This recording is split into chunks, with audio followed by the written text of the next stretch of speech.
Listener, what are you doing? Are you driving? Are you walking? Are you jogging? Are you banging around in a subway looking at weird people and now you're listening to a weird person? Well, guess what? I'm sitting alone. I've got headphones on. And, we're just in this weird space together while we're waiting for Sean and Will to get their crap together and grab a microphone. Until then, I'm going to play a little music for you, a little robot music, all right? Here we go. Welcome to SmartLess.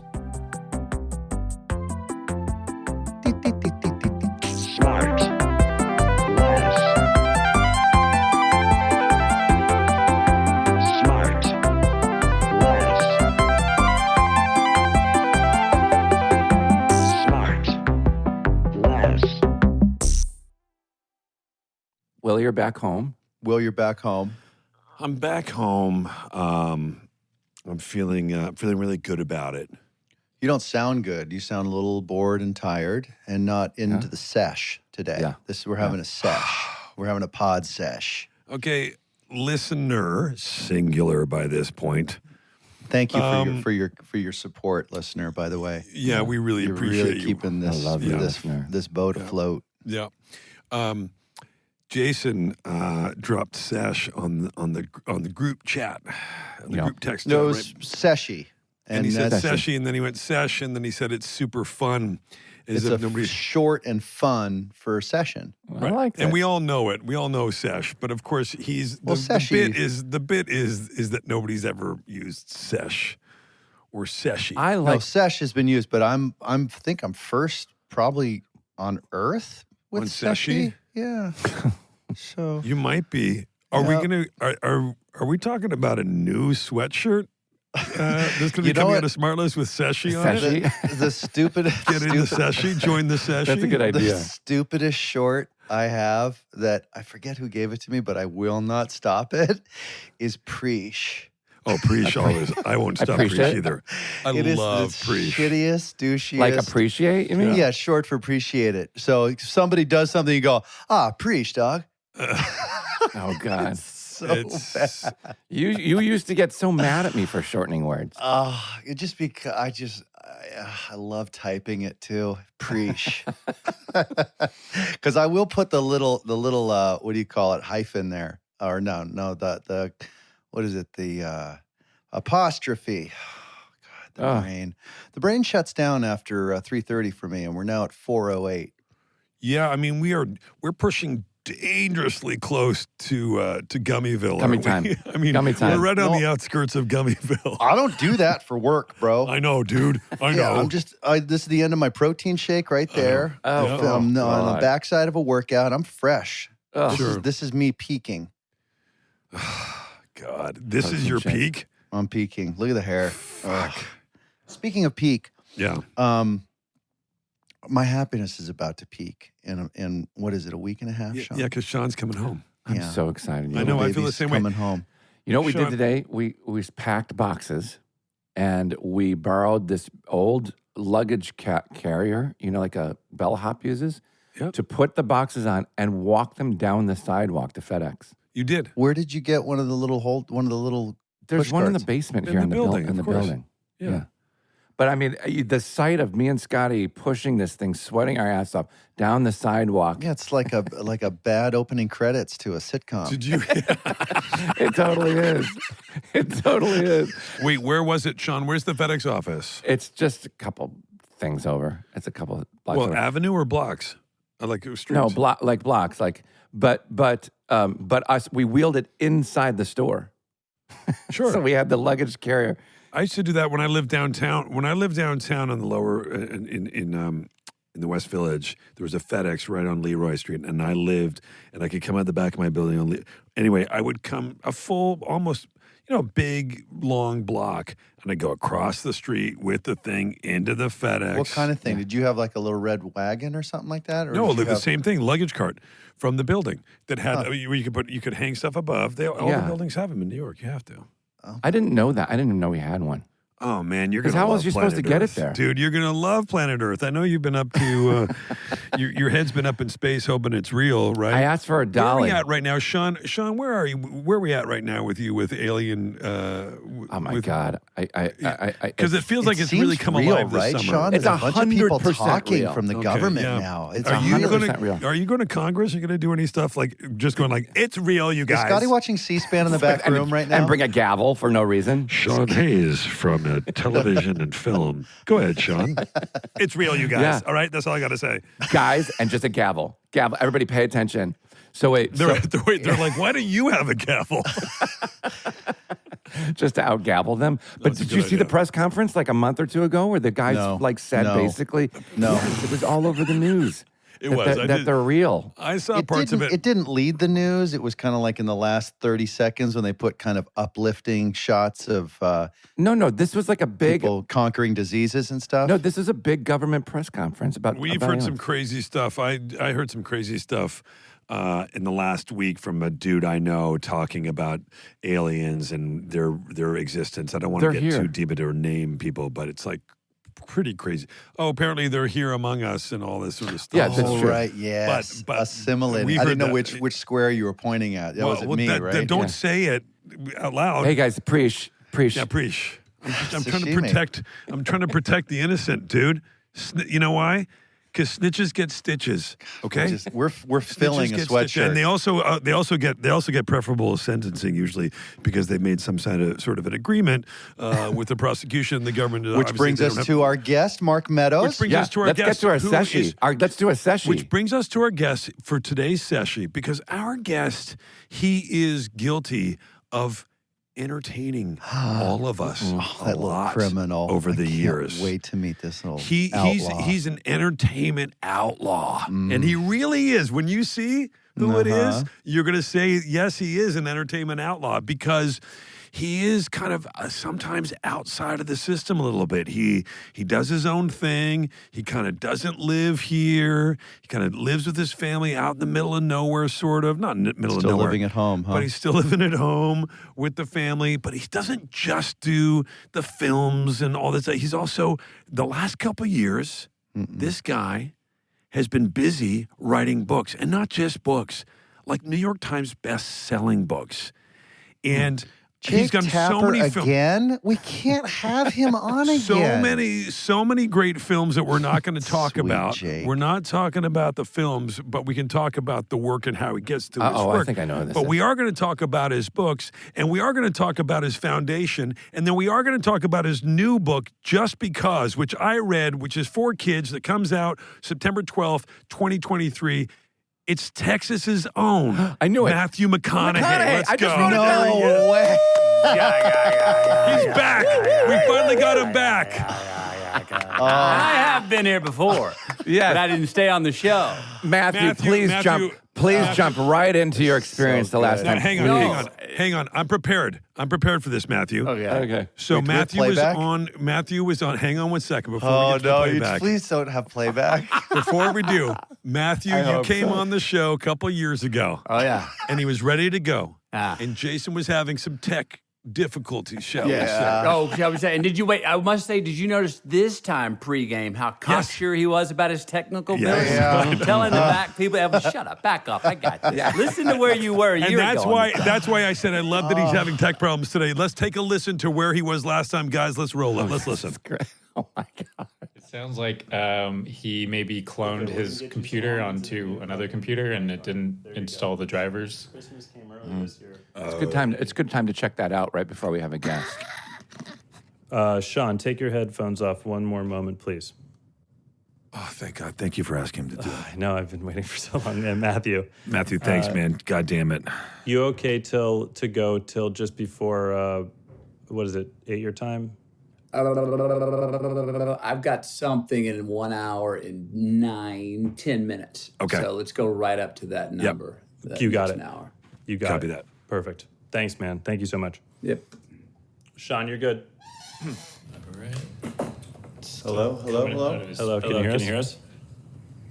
It's not. I don't see it here on the sound thing. So let's cancel. Let's just let's reschedule this thing. I'm in a total fucking tailspin. Yeah. Okay. Sorry, buddy. Great. Who the fuck is that? Who is that? Great, that's helpful. Is that our guest? Is that our guest?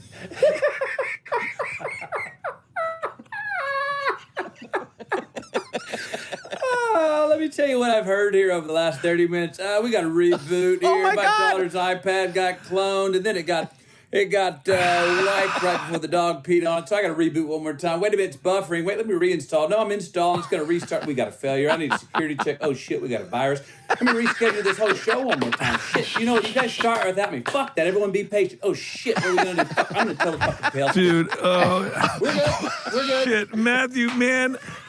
We're so That's fantastic. sorry. Yeah, all of that. Why you still had a sand wedge in your head, and you've not been really entertaining, but not as entertaining as watching fucking Bateman over here. Just fucking mentally midgetating on this shit. Fucking him in the tailspin, Stuart. Listen, I'm in a tailspin. just reschedule. I don't know what's going on. My daughter. Rob, pause it, because we can play the whole thing. But okay, so now we're back in. Bateman was just glitching, wasn't he? He was glitching, and what we didn't know is Sean. None of us knew Bateman when Bateman finally rage quit, as we say in the video gaming world. He finally rage quit, and he was gone. And then Matthew rips his camera off, and he starts laughing. And Sean's going, "Matthew, I didn't know it was you."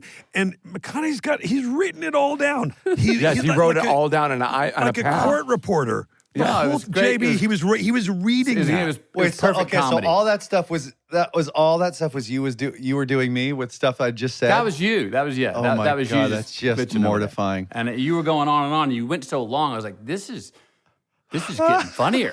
And funnier and funnier. The worst part is me hearing somebody laughing, thinking it's Will or Sean, and going, "Who did that? That's not helpful." And then I just slammed my laptop shut, took my ball, and went home like a You bitch. remember this? Oh, You yeah, remember? like, So it doesn't happen often. it's not one of my prouder moments. Oh my God! I've you just come back from golf, so I'm guessing you didn't play did to not your play well. handicap. No, it's Okay. a safe bet. In fact, it had never happened before, and it has not happened since. We've had a couple times where a guest has had a technical glitch, and we haven't been able to do it. But we've never had it like in that situation before, and it went from being, we felt so bad because you're waiting for so long. And so we felt bad.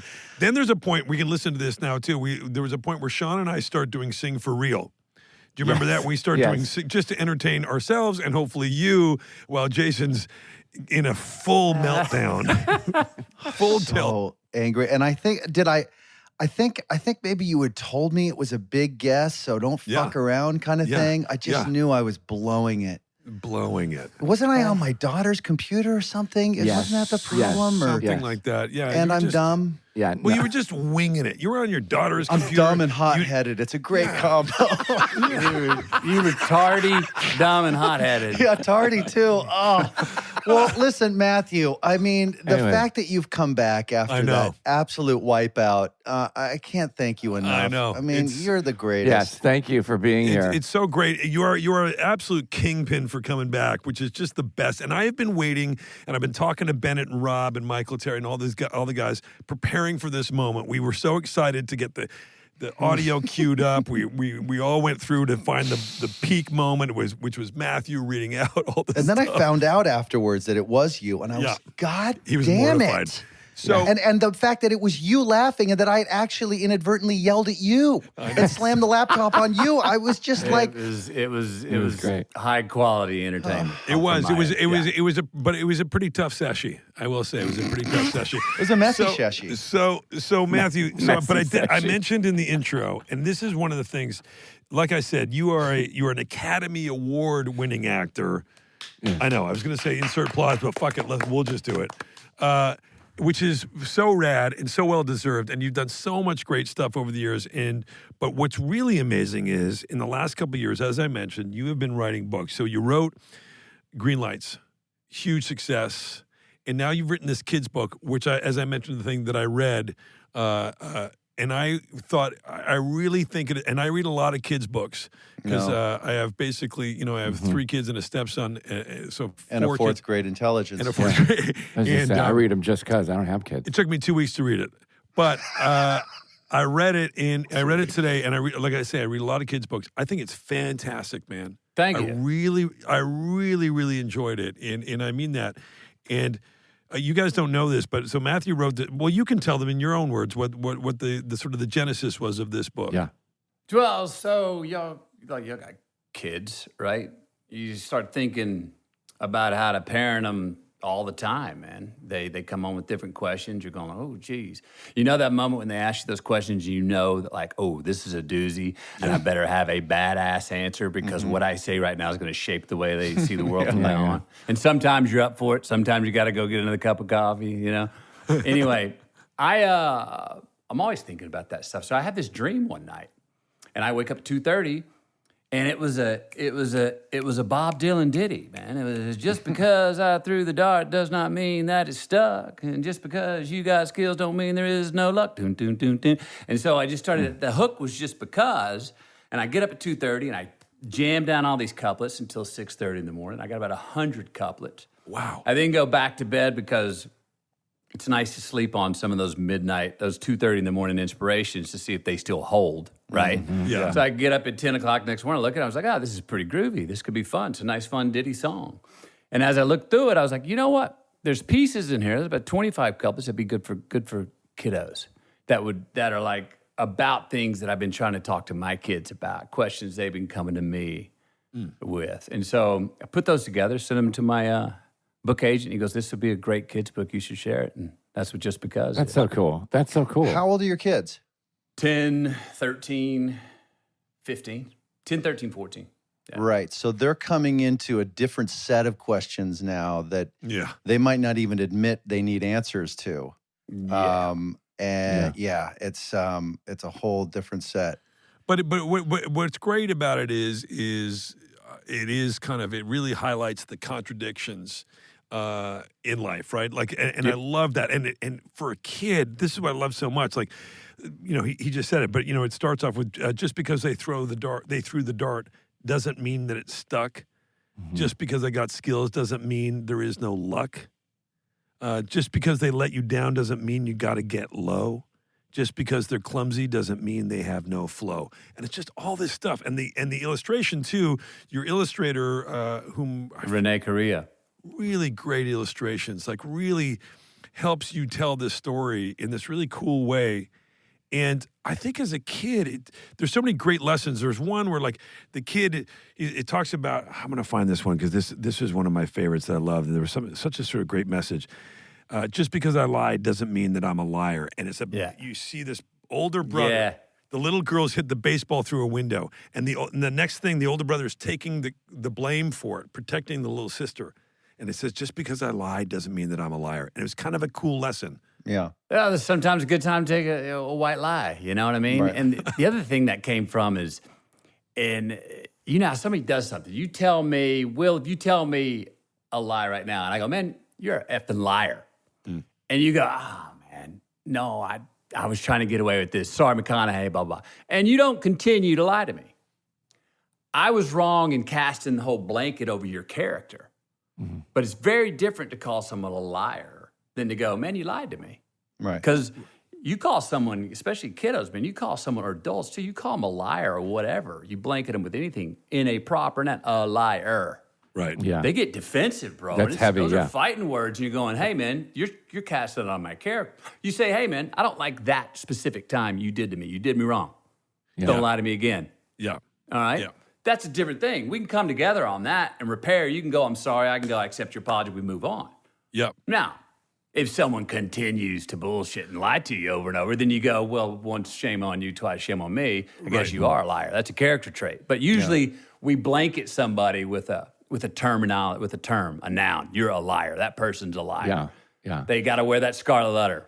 Where do you sit with all that stuff? Are you someone like myself? Like if somebody does something like that to me, I will call them on it. But as soon as they apologize, I will forgive. I probably won't forget, but not at a grudge level. But I'll trust someone till they give me a reason not to. Yep. But there are other people. Yeah, go ahead. Well, I got a couplet in there about just because I forgive you does not mean that I still trust. Mm-hmm. Right. Yeah. You know, and that's Right. true. That's got to be rebuilt. I go in trust first too. Yeah. I go in with a very high trust level early. Some people go, you're going in with too high of a trust level. But look, if someone comes and is able to say, "Hey, man, sorry, I bogeyed. You know, my bad," and I sincerely believe it. I love going. Forgiveness is not only great for that person, it's amnesty for us who's doing the forgiving. Right. You know, I got a couple in here that says just because Just because I let go does not mean that I quit climbing. Right.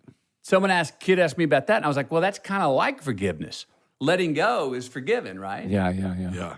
And does that mean you're not evolving? Does that mean you're not ascending? No, most of the times that means you are ascending. You are maturing. The great illustration with that, if I remember correctly, is it's a girl on a skateboard and she lets go, goes down, and then in the next picture she's kind of rising up on the ramp. Yeah. It's cool.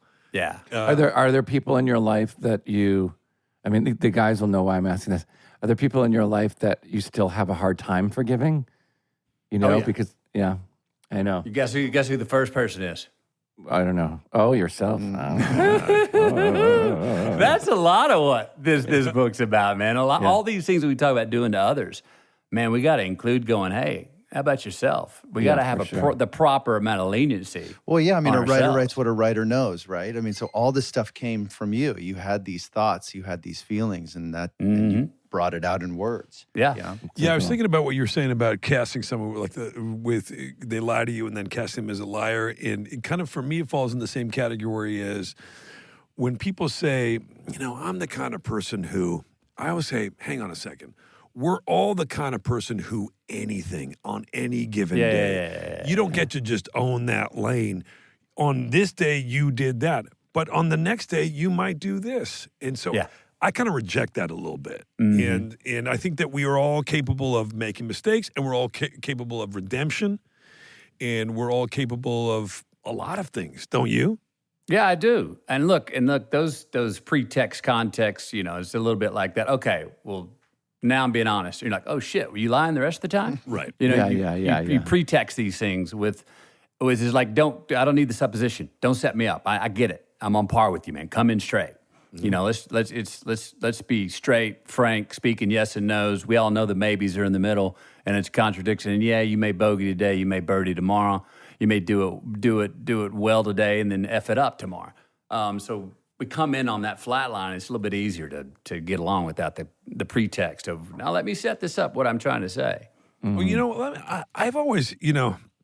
I remember we were walking back from dinner that night about 5 years ago in south of France at Woody's thing, and you said to me, you go, Arnett, we don't know each other. He goes, Arnett, we got a lot of friends in common who say that you and I should be friends. And I was like, let's go. I was like, let's go.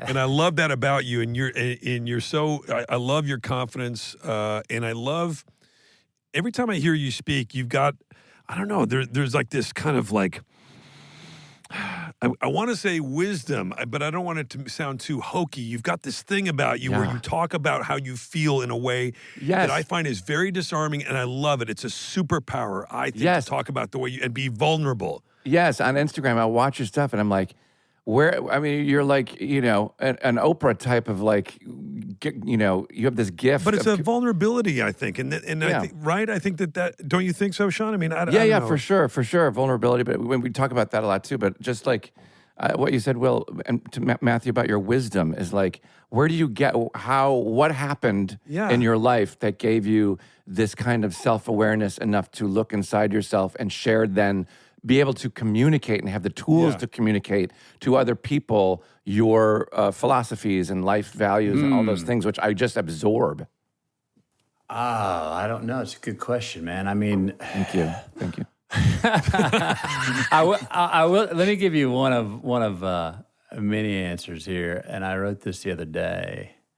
And this may be a bit of when you're talking. It's a way to talk about vulnerability in a fun way. And I wrote this. I said, look, we are all brilliant dramatic actors when we realize we're in a comedy. Yeah.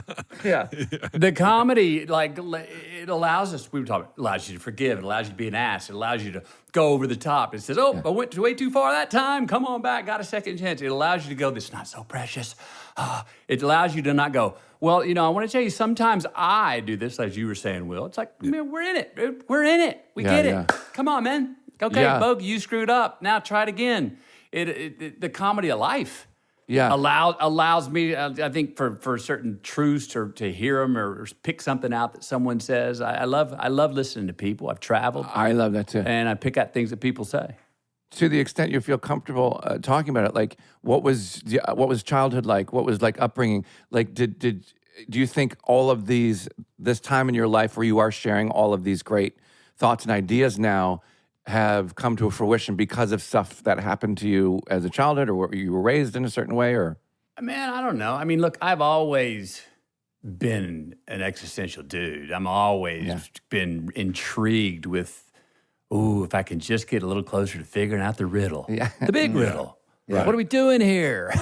Is there a God? What's happening? What really matters? What doesn't? That entertains me. Yeah. You do find a way in which to steer a lot of your performances, a lot of your characters into places of really solid grounding kind of foundations. There's a deep humanity to all the characters you play, and some you can tell is not on the page, but you find that place in you, and you share that through the character and then to the audience, and it always goes down easy. I don't think you ever ask the audience to buy something that you're selling that is inauthentic. I cool. appreciate Thank you that. for that. Yeah. Yeah, for sure. You know how that is. You don't want to be watching a performance having to do the math.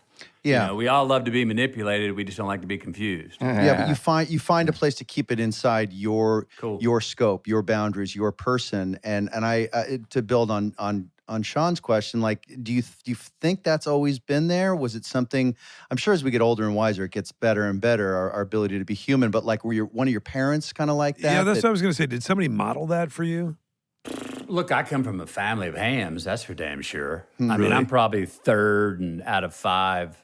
My two brothers, mom and dad, third, and I would be a bronze medal winner as far as when it comes to wanting and willingness and performing.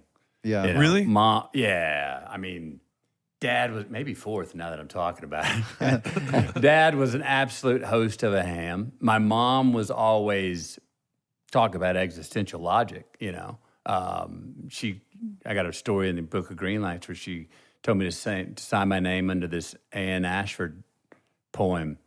And I said, but I didn't write it. She goes, but you understand it, and it means something to you. I said, yeah. She goes, well, then it's yours. Mind you, I signed my name under it, and I won the 7th grade poetry contest. Early AI. Early AI plagiarism. But I mean, so she was always like, no TV. Why, Mom? Because I'm not going to let you sit in here and watch somebody do something that you can go out and find out if you can do for yourself. It was like, bam, okay. Wow. So you were just pushed on the stage to be the subject. That I will say, inadvertently or indirectly, was set me up for doing what I do, is you were always forced to be the subject. Yeah. Get in, go find out. No, it's live. You get one take, go. Don't ask, don't watch, do it. Come back with a scar, let me know. Yeah. I love that. And then the comedy side of that is what tickles my family, bruises a lot of people. We were like, we went same. Comedy quick. Yeah, So there was same. no risk of embarrassment or shame or making a clown of yourself. It was, you got to pull your pants down to get their attention, right? You got to, and if you came in on any kind of high horse or a little arrogant or a little thought you were the shit, my family just penetrated you to the ground until you cried uncle. And as soon as you cried uncle, they'd all lift you up and throw you in there and be like, And you'd be like, what's your favorite drink? What's your favorite meal? Let's cook it for you. Yeah, same. That was like a test. I remember I have 3 older brothers. They would treat me. I remember one time they pinned me down and forced me to shave because I was just like at 12 or 13 years old. I was just getting a little peach fuzz on my upper lip, and they're like, "We're gonna teach you how to shave." I'm like, what? And they pinned me down in the family room and got a razor and they just covered me and they shaved my face. Yes. So Yes. bizarre. That's cute. Rites of passage, initiations, you know. Yeah, it's crazy. But now let me ask you because, you know, I don't know if you ever felt this way to be the second you were on your rise to becoming Matthew McConaughey as we know him and this big, massive global superstar. Was there ever a moment where, because you're so outgoing and you're so willing to share every thought and feeling now, which is great. Was there ever a moment where you didn't? And when you didn't, what was the switch that made you go, you know what, fuck it. I'm not going to be mysterious anymore. I'm not going to do this anymore. I'm going to just share everything who I am. Sure. Look, I mean, I'm still measured about what I share. I just have my mind's quicker to notice as it's coming out of my mouth. I could say something right now that I know would be in bold print. And as it's coming out of my mouth, I can catch myself and go, let me dovetail that a hair. Now, that took years of getting there. Did I notice? Do I also notice that there is real value in demand for celebrities, movie stars to not be around until that Friday night when your movie comes out? Yes. Yeah. Is there value to having two tinted black Suburbans when you leave and the paparazzi follow because they don't know which one you're in and you sneak in the back and you're not seen? Yes. Is there value to wearing the same thing out every single day so every paparazzi shot looks like it was the same day so they lose value? Yes. Is it value to go, where is he? I don't know where they are. I can only go spend time with them when they come out in a movie in the theater. Yes. I just tried that for a little bit. Very short amount of time. I was like, bullshit, this is too much work. Yeah, I was just going to say, it sounds exhausting. I started to notice, especially when I had kids, I was like, man, I started to notice if you're going to live by that code that I just brought up, you start to let your fame wag your life. Meaning, I always said that's what Just Keep Living's about. What are we doing? I got rights as a citizen, a mammal, before I have rights taken away from me as any kind of celebrity. So, for instance, we're in New York. My son's 4 years old. Fire truck pulled. The girl was doing my makeup's husband he's a fire chief at the fire department. She goes, hey, my son says, I'd love to see a fire truck. She goes, oh, let me call my husband. He'll swing by. He swings by. The Greenwich Hotel, right there. I mean, central. This is when the paparazzi are all around. Pulls up front. My son's like, I want to go see the fire truck. Well, I know if I go down there, it's going to be a paparazzi big shootout. But I'm also like, my son wants to see his first fire truck. Right. Yeah. That's got to take precedent, right? If I tell him, no, not right now, I feel like a heel. I feel like a coward. I feel like a wuss. What am I doing? I got to go down and get in the middle of it. Yeah. You got to see the fire truck. Later on, I had to explain why was everyone watching and why was it the big deal. But you got to see the fire truck. Right. I've chose to say, let me go on with my life. Let me make choices I'd make with my life first. Yeah. Before I'm going to curtail those to like, oh, I want to be obscure. Sean had a similar moment. I was with him a couple years ago. Here we go. And we were on, Sean was, he gave me a ride on a G5 and he said, we're going to have. The G-Nickel. And they came out with the G-Nickel and they came out with the lobster. And he said, I got lobster. And I said, you're damn right you did. Good for you. So we started eating the lobster and then he looked over and he realized that I was videotaping him. I did. I ate lobster.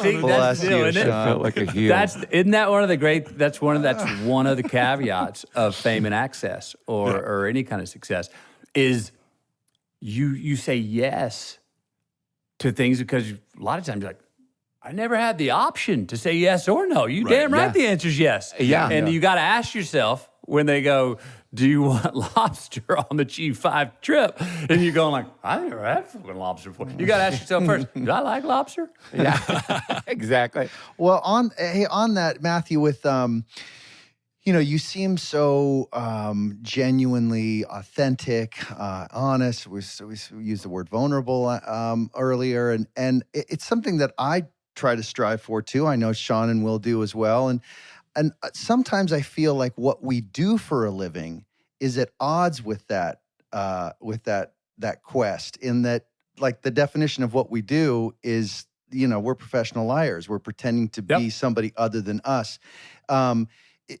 what's your level of comfort with that? Can you reconcile those two things? How have you been able to do that? Dude, I'm going to go with Bob Dylan on that one. This whole thing about, I got to get to the truth of who I am. Mm-hmm. Dylan goes the opposite. He's like, man, we are who we create, whatever we create. We're all creations, you know? So I would also go to the extent that as much as you said, Bateman, we're inhabiting someone else. Yeah. You tell me how you feel about this, but ultimately, we're being that part of ourselves. Right. Yeah. My version of that person. Yeah. And so, you know, Right. in that way, acting and performing is an absolute vacation. And an expansion of who we are, really, because Yeah, you're and exploring sort of the edges of it. Yeah. Yeah. It's like the old Marantz equalizer. You turn up the 500 HKZ part of ourselves, you turn down. If it's a Saturday night character, you turn down responsibility and you turn down these other things. If it's a Monday morning character and you're an astronaut, you turn up responsibility and you turn up conscientiousness and you lower the haphazard sides. And then you go. Yeah. And then it's just trust in living in there and going, trust me, I've had plenty of roles that I got in that I'm like, when this movie's over, am I going to come out of this? Because if I continue this, I'm going to jail, you know what I mean? Or whatever it is, you know, or I'm going to be a fuddy-dud, you know? And, you know. Right. With all these incredible insights that you have, like I'm just watching you talk and listening to every word and hanging on every word. Who gets your juices going just shooting the shit, having a great conversation with? I bet those conversations with the kids as they get older, at least I'm finding, I got a 16-year-old and an 11-year-old daughters, the conversations get even better. Like I'm having some of my closest conversations with who I am with my girls now. It's great. I love that. I starting to have that too. You know, it's that transition. We go from just being a father to being a father and a friend. Yeah. And then as soon as you slip into that, a bit of the friend, you can kind of be like, Yeah. let me know, you know, and they can slide with, and they're not worried about the consequence, or if I give the wrong answer, I'm in trouble. You're kind of like, yeah, let me know, and then, let me tell you how that was with me. You know, we've had the first kiss discussions. Yeah. Oh yeah. And you know, we're Well, too, nervous, and how do you do it? And I'm like, dude, let me tell you about my first one, man. Nature Trail. Name was Amy. Went out. I was really excited, and that old. I forget what movie it was where the lip gets caught in the braces. No, mine did, Matthew. and they bled all over. No. And you will, and we bumped noses. I didn't know whether to go left or right, and I double juked, and I flinched, and it was not good, man. Yeah. And so then I get my son laughing, and he's like, all right. I'm like, yeah, trust me, they don't have to try and be perfect, you know, on this thing. Just take your time, blah blah blah. I just had the same conversation I've had with my sons, and I picked my son up. He was on this trip, and so his mom and she was like, I was like, yeah, I'll go pick him up. And we picked him up at the airport. We had like a 4-hour drive home, and it was great because I don't know if you guys noticed. What I love driving with my kids is that you're both looking forward, and they tend to share more when we drive. Yep. On a long drive. Oh, really? Why is that? Because they don't have to. They don't feel you looking at them. 100%. Because you're looking at the road. That's why I don't like. That's why I prefer phone calls instead of FaceTime. I feel like phone calls are a little bit more honest than FaceTime's. Yeah. I get that. I get that. Hey, you could argue that's why some people have actually. I've formed some relationships doing over COVID, doing Zoom meets that I like more from the distance than I did in person. Yeah, exactly. Yeah, that makes sense. Yeah. And but I do find that those connections, JB, like you were saying, that those connections with the kids, in that I don't know, reminds me. I think I told you guys I had one of the greatest conversations with my son. One of my sons. I won't say who because I won't embarrass him. But he said to me a couple of years ago, we were sitting there, I could tell he was kind of down. It was a Sunday afternoon. We went around. We were sitting there, and he was on the ground. And he has his head in his hand. And I go, what's going on, buddy? And he goes, I just don't know where he looks up and he goes, I just don't know where I fit in. And the fact that he was able to be honest with me in that moment, and we ended up having this incredible conversation. And it was one of the great, I don't know where it ranked for him in his short life, but in my longer life, it's one of the greatest conversations I've ever had. That's good. I love that. You know, I got a good friend in Austin. His name is Bart Nags. He's raised a few girls successfully out of his house. And he and I were talking just a few months ago as my kids are hitting teens. And he's like, dude, there's just one thing you want to do whatever you can to maintain through these teen years. I go, what? He goes, access. To let them be honest like that and to be able to go, I don't know where I fit in. Yeah. You know, well, and it's true to pick it out on those spots where it's not, we're going to sit down and talk, look me in the eye. No, where it's a little more informal to like we're driving, we're doing something or taking a walk. You do find out more, but to maintain some access to keep some honesty, you know, in these years, I'm hoping to do. Yeah, and I feel like that's the friendship part of the relationship. But then I worry sometimes. Well, am I sacrificing what could be more useful to them, which is parenting, at the expense of sacrificing the friendship? Is like, so I battle with that sometimes. Trying to keep the access door open by being super friends. Yeah. But sometimes that's not helpful to them, because they've got friends, but they've only got one dad, one mom. That's a tough line to walk, man. Right. I mean, I think the kids have such a great bullshit meter. They're born with it, and we wear it out as we get older. Whatever other people, society, whatever wears it out. And I think that what kids, I find in my experience, I'm not preaching anything, but my experience is that if you are honest with your kids in that way, and you're authentic, we were talking about Matthew about you being authentic. If you can be authentic in those moments, they get it, and they can feel you being authentic. If you're not trying to get something from them, but you're just trying to relate to them, right? A relationship is just two people relating. And if you can relate to them, they'll be honest with you, they'll share, they'll give you that access as long as you stay in that zone. Just keep it authentic. That's it. I think that's the key. I think. Mm-hmm. It sure helps. I mean, look, it's... I don't know about y'all. I was raised. Camille and I have much longer conversations with our kids than my parents had with me. Mm-hmm. I mean, my parents, you could talk about it, and I was the question. I was the why. But how? But why? But why? Mom would entertain that a little bit, but very quickly, within a few minutes, it became because I said so. Right. And I'm your parent, and that was it. Conversation over. Yeah. It's that thing, because some conversations that you start at 8 p.m. and you're going to try to explain, you look up and it's 11. Mm-hmm. Yeah. And then it's midnight. And you're going, you're wearing me out here, man. It's like, because I said so, man. Because I'm 53 and I'm your dad and you're 10.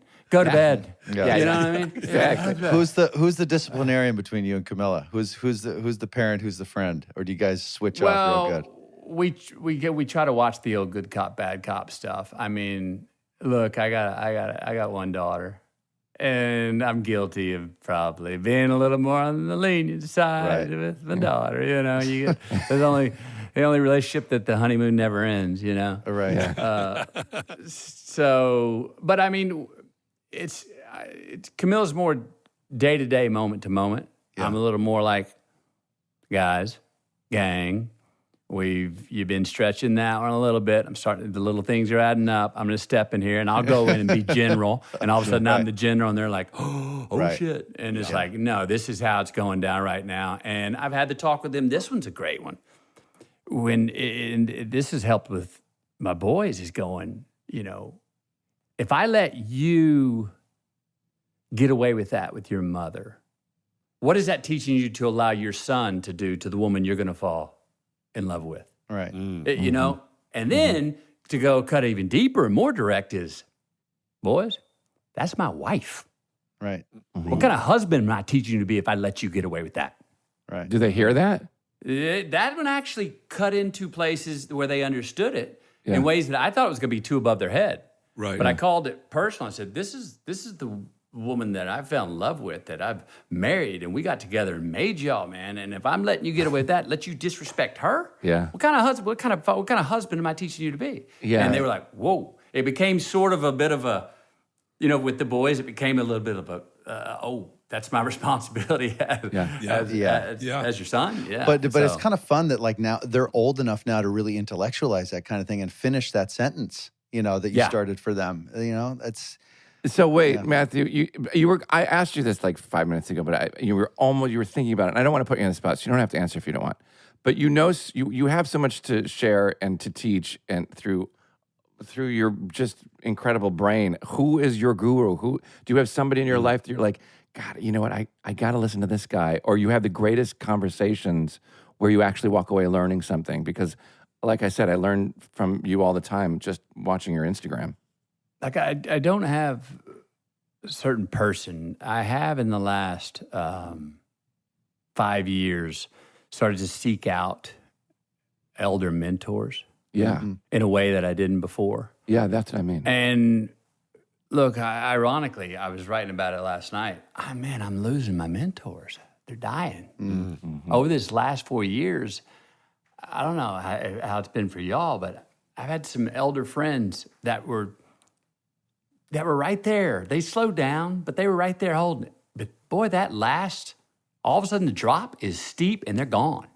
Yeah. Has that triggered for you something? And I'm not prying for an answer on the specifics, but at least for me, for all four of us, we're closer to death than we are to birth, and at some point, especially if you're semi-intelligent, like I think the four of us are, you do start to think about, well, what are some of the things I want to when that moment of clarity comes, where you're like, okay, here I am in the last week, I'm in hospice or whatever the hell it is, when everyone gets to the end of their life. What are some of the things I'm going to wish I can say, yes, I did that. Yes, I did that. Mm-hmm. Are you starting to think about some of those things, or am I being the kind of adult I wanted to be? Am I? I started doing that about 6 years ago. It was part of the reason I think I wrote the book Green Lights. I started to get the courage enough to project to my deathbed, to my eulogy, and go, what's it going to be, man? Yeah. Where's your head and heart and spirit going to be? What's your legacy going to be? How are you going to look back? What are people going to say? How are you going to be introduced after you're gone? Right. Ooh, and that's good. We think that's morose. No. But if it's inevitable, how can it be morose? Right. Because it's going to happen to everybody, right? So to look at it, and if anything, it's given me more of a charge to go, okay. Right. Well, let's make this shit count. Yeah, while but we're most here. people with your success would be, I did it. Think they're going to live forever. They just kick the can down the road. I won't say who this is, but somebody super duper successful. I was talking to the other day, and I was asking him about his health regimen, and he was like, "Yeah, you know what? Here's the deal. I don't know what your religious belief is, but I believe that we all kind of come around. We do multiple laps. We're always working on things. Reincarnation, whatever the hell it is. But he says, I like this lap." And I started laughing because this guy's like enormously successful. He says, I just don't want this to end. Like, I'm having a really good time, and I want to eat. Yeah. By the way, spending time with all those, like, when anytime you get around any kind of those, like, sort of billionaire types or whatever, the one thing I notice that they all talk about is their mortality and their fucking health. It's all they talk, because it's the one thing they can't buy. Right. They're But like, they can improve it. motherfucker, Yeah. I've got these mountains of cash, but I can't buy immortality. Right. The fucking, like, no, dude, you're gonna die just like everybody fucking else. The other thing is, I also notice these guys know my good buddy died a few months ago, a childhood pal, and it's kind of really, it's made me ask a lot of questions in the last few months. And the one thing I realized is, like, we all know the deal. Right. The deal is we're all going to die. We just kick the can down the road. We kick it down the road, and we age. trick ourselves. And what happens is they go, hey, so-and-so died. What? Yeah. It's just a Well, surprise. fucking, what do you think was going to happen? Unbelievable. He died. He didn't live to 1,000? Yeah, Joan Rivers said, like, just a few months before she died, she's like, I'm 86. When I die, nobody's going to go, so soon? Right. Yeah. But wait, I want to hit 100 so bad. Oh, God, I really? know. Yeah. Do you really? not. I've just Just got on a that- numbers game, just pure ego? That's the number. I really want to get to 100. I do feel like this generation will do that more commonly than the last. Yeah, Yeah. for sure. I feel like we got a good with shot. your diet of nuts and cardboard, your innards look like they're 100. Don't worry. I could have used you to pack my clothes here in New York. But with your success, don't you feel, I'm just going back to what you said about, like, what's my legacy? What am I going to leave behind? What do I, But my God, the body of work is mind blowing. It's really it's like more fucking than awesome, man. any Yeah, actor. impressive. It's the top of the heap. So what else is there to accomplish in your mind that would make you feel like, now I have enough to leave behind? Now I have a legacy. Right. Now I have something for people to introduce me as you say. Well, I mean, my negotiables are different forms of art. But my non-negotiables are those 3 kids I was talking about. Yeah. I hope that when they are out of the house and as they become adults and after I'm gone, that they'll be able to list me, that the 3 of them will be able to list me as best friend on one hand, one of their 5 top best friends. Oh, that's great. That's a dream of mine. That's awesome. And that gets into that friendship thing we were talking about, but I can't go full bore on that yet. I still do have to be a parent. I still do have to give myself credit and go, I'm a father for a reason. I'm 53. If we don't know better, what's evolution for? At the same time, trying to be that friend and hope I'm on their hand.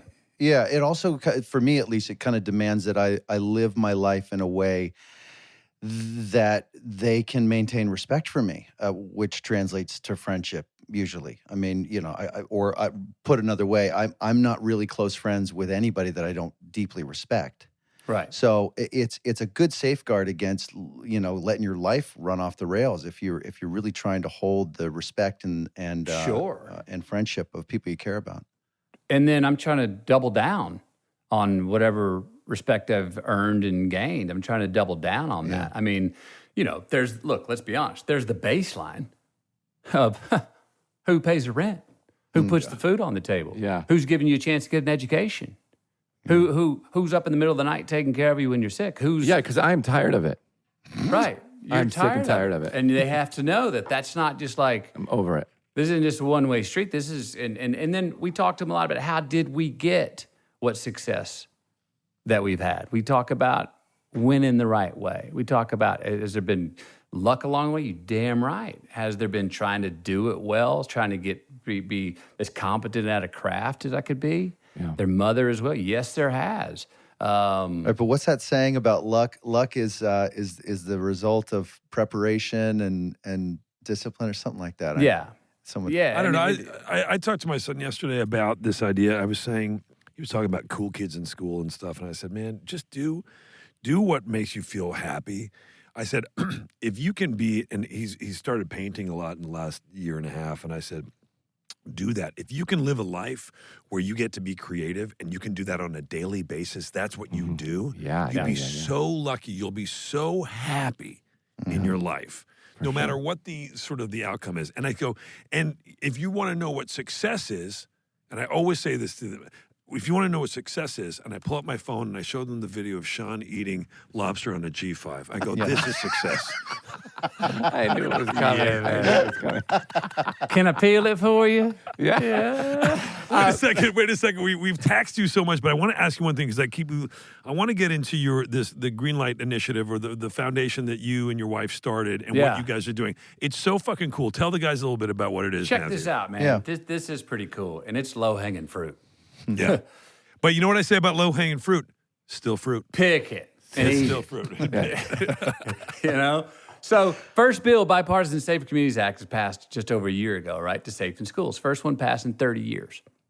So billions of dollars of federal money are there to safe in schools, mental health counselors, and even physically safe in schools like metal detectors, panic buttons, et cetera. Our congressman in Texas, who down there in Uvalde, where the shooting was, where I went down, Camilla and I went down, comes to me 4 months after and says, Matthew, I got 119 school districts. 8 have applied for a grant and 0 have been awarded. I'm like, what?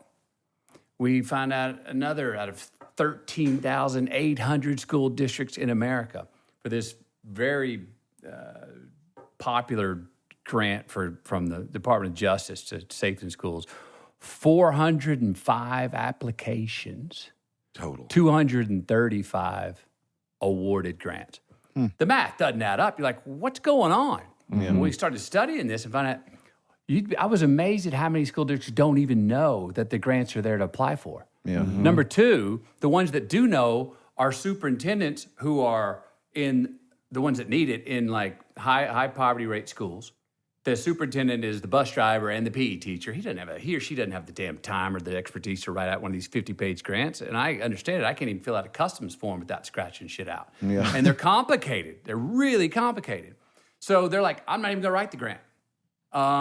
There's also people that are like, that's federal money. and that money's blue right now, and I'm red, so I don't want that money. I'm like, guys, the money ain't blue or red. It's fucking green. Right. You Yeah. spend it. It's there, and the government wants you to spend it. Wants you to get awarded it. So the billions of dollars are there. Then we find out that it's use it or lose it. In the year 2026, if these billions of dollars are not allocated, it'll be reallocated somewhere else, and we'll look back at this Bipartisan Safer Communities Act, which has already done some good, but we'll look back and go, so much of that bill was symbolic. And bravo to us. First one passed in 28 years, and what do we do with it? Right. So we started this Green Lights Grant Initiative to help follow through as private citizens working with the public government to say, hey, let's cut through that red tape. 165 of the highest poverty rate schools in America are our main target.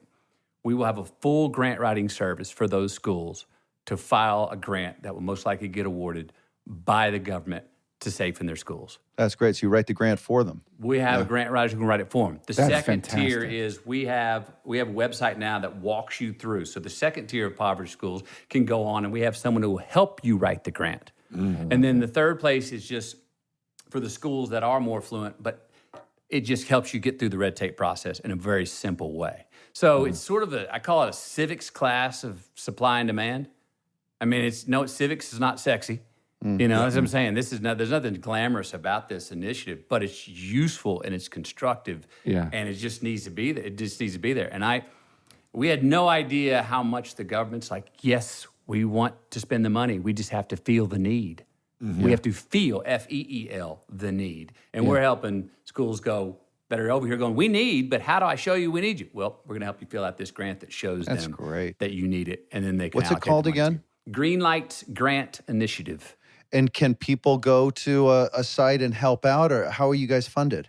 You can go, we're still going around looking for funding now. You know, one of the challenges has been a lot of people have come up and wanted to fund, but they specifically wanted it to go towards their city or their state, which is a very interesting thing. I mean, talk about, this is a non-political issue because it's a bipartisan bill that was passed. Yeah. You still have people that go, well, I just want to put it in my backyard. It's a national campaign. If you go on the site, there are places where we let you know how you can help. There are places where we take donations to help. It'll tell you how much that donation, what it would pay for. 18 to 25 G pays for a full grant writer to write. We have this grant writing firm that can do it by scale and lower their prices to do it by scale. Seems like it would make sense for the government to just peel off a tiny sliver of that huge allocation to fund a service to lubricate it, like you guys are doing. Yes. I mean, they admit that there's too much red tape. The R's and the D's admit this should not be this complicated. Yeah. Right. As we know, the government needs some help in running their business. And this is an example of a private sector going, hey, we're not going to do it for you, but let's help you out. And they should donate to your site then. The federal government should make a little donation there and help it run. We have a solid bipartisan advisory board from Murphy to Cornyn to many others. And they want, and they'd say if we could get to 165 of the highest risk schools and get them grants written and get them awarded, that would be the Department of Education said that would be a massive game changer. And then the idea is that down the road, you don't need to have a full grant writer write these things out, that the process will be much more streamlined, that, maybe AI down the road can help fill out these grants. Yeah, and you don't have to pay a certain person. We've also gone out, if anyone out there's listening, is a grant writer and wants to do some pro bono work, please. Any retired teachers Give me your out home there. phone number. Home phone number's coming up on screen right now. No, but that's a great way to do That's it. And pretty great. And you're That is right. really If cool. there are any grant writers out there, and please do reach out to. They can go to GreenLightsGrantInitiative.org. You spend all this time, you do all this stuff, and you do all this amazing stuff, and giving back in this. Well, not just giving back. I mean, really taking an initiative and helping. Sean, by the way, where was that lobster from on the G5? So that was a Maine Maine? lobster. It was up north and just to the right. Yeah, Good for you. Good for you. Yeah, if you Anyway, want to Matthew, you do so much good work out there in the world. He doesn't do oysters because oysters only have pearls. No, he does diamonds. That's right. It does them real good. You know what? Yeah. Here's a little peek. Here's a little peek into my personality. When you Sure. said someone writes the grants or they help write them, I felt like a weight off my shoulder. Like, oh, that's another thing I don't have to do. So that's just my personality. I was like, oh God, am I gonna have to write a grant or something? So, but listen, so this is gonna. You don't have to talk about this. We can cut it. It's an old topic. But Forgive any me. fun theater stories? Did you ever forget a line on stage, Matthew? No, but wait. No, it's an old topic, and forgive me. Again, we can cut it. But the only reason I'm bringing it up is because it has been a fantasy of mine. Is there? I know you play said bongos naked. no. I have that meme. It's on repeat. But the Texas thing. Will you ever revisit even the idea of Texas, or better yet, running for the president of this country or anything in politics at all? In politics. It would be amazing. Yeah. Look, it's not something I want to visit now because of what I said earlier. Yeah. I'm raising 3 children right now, and it's a great adventure doing that. I want to see that through. My only thing I ever knew I wanted to be was a dad. Yeah. Since I was 8 years old, I want to see that through. Yeah. And I have to measure, as I've given great measurement to it, where can I be most useful? And I want to enjoy myself. Hard work doesn't scare me, but man, I'm an artist. I'm a storyteller. I'm a folk singer. You know what I mean? Now, is those parts of me what could be useful in a political position of leadership, to be a CEO of a state or a country? Maybe, but some things to I'm raising my 3 kids right now. Yeah. Is a hard but fair fight. Going into politics right now is a hard and unfair fight. I'm trying to win. Let me go win my priority, non-negotiable, fair fights. Yeah. First, and then let me out back and have it. And forgive me for asking. I just think you'd be incredible. I don't mind. I don't mind at all. It's a great answer. It is a great answer. And I think we kind of made a little bit of news. So in 10 years, you got a 10-year-old. 8 years, really. Yeah. You'll be on the ticket somewhere. Yeah, so there exactly. we have it. Can I just say something before? Because I've said this to him personally, okay? But I want to bring it up to y'all because y'all are probably closer with him and you'll know what I'm talking about. But the man in the bottom right corner who is so technically adept today and he's improved. I've always loved him in comedy, but I was so happy to see him get into drama. Yeah. Because does anyone have a better delayed blink? Jason Bateman? He's got the best. Bateman's got the best delayed blink in the business. That's great. Yeah. That's great. I introduced a half blink to a character about a year ago. I did it for somebody the other night at some party. I totally forgotten about it. It's like this really affected kind of winks are super douchey anyway, but I took it up a notch for a half wink. The lids don't actually close. It's just sort of like a little encouraging like squint. Oh, it's fucking terrible. I also keep forgetting to incorporate close-eyed talking with a character. That's also super douchey. You know, when someone Madonna did that. Closes their eyes when they talk. No, you know what? You just don't understand what I'm saying. Yeah. Close your eyes. Oh, that's a good one. But thank you, Matthew. A lot of people close them slow, but then they get nervous on the rebound and open them quick. You close them slow, and I think you open them slower. And it's right between, I got to hang on every word, and he's absolutely fucking with me, isn't he?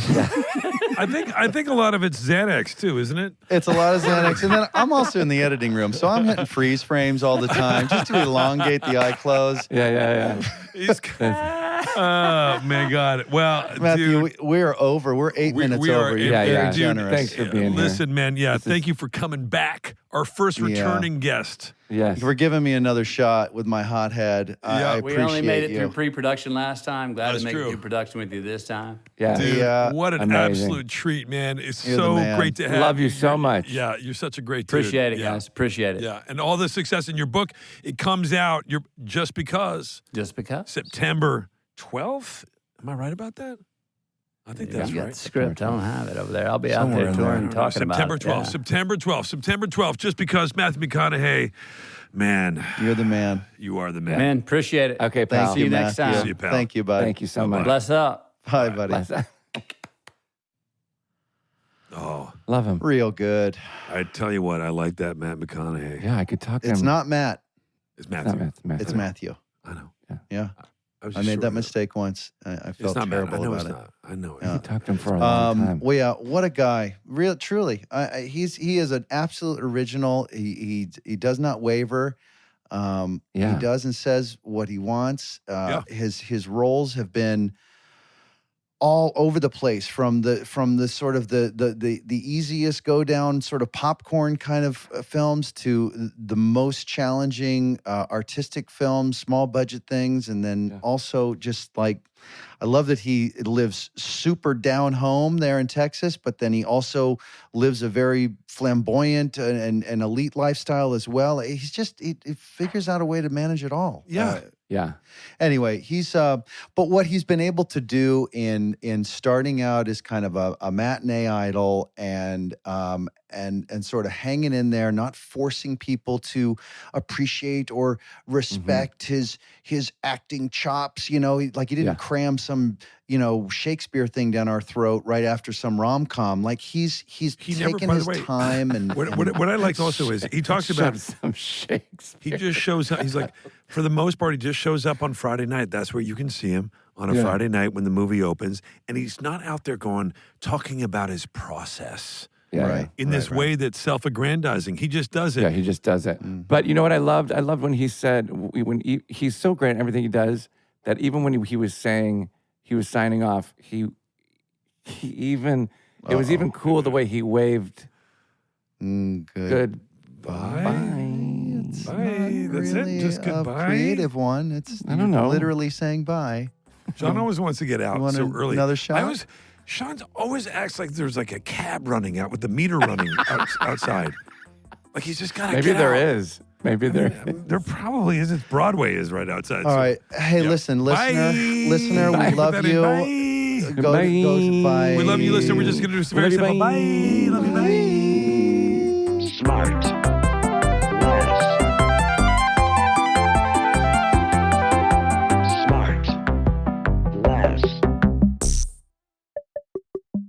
SmartLess is 100% organic and artisanally handcrafted by Bennett Barbaco, Michael Grant Terry, and Rob Armjarf. SmartLess. When we think of sports stories, we tend to think of tales of epic on-the-field glory. But the new podcast, Sports Explains the World, brings you some of the wildest and most surprising sports stories you've never heard. Like the teenager who wrote a fake Wikipedia page for a young athlete and then watched as a real team fell for his prank. Diving into his Wikipedia page, we turned 3 career goals into 11 and added 20 new assists for good measure. Figures that nobody would, or should, have believed.